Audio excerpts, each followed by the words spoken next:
Hej, jeg hedder Kasper, kom fra Bjørn Nielsen i Esbjerg. Jamen, nu har jeg nogle gange været ude og teste den her Renault Master her, både med en minigraver bagefter, og jeg har haft noget læs i den. Så nu kan jeg godt tænke mig at prøve at få noget strøm på den. Nu er jeg kørt ind på en Clever lynladestation, for lige at prøve at se, hvordan det går. Så det prøver vi lige at kigge lidt.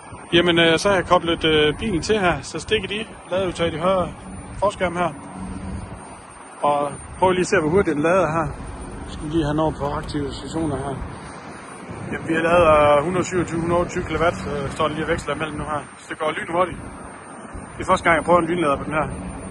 Det er sådan, at den har faktisk 22 kW indbygget lader også på AC. Det vil sige på din hjemmelader, hvis du har en hjemmelader, der kan tage 22 kW.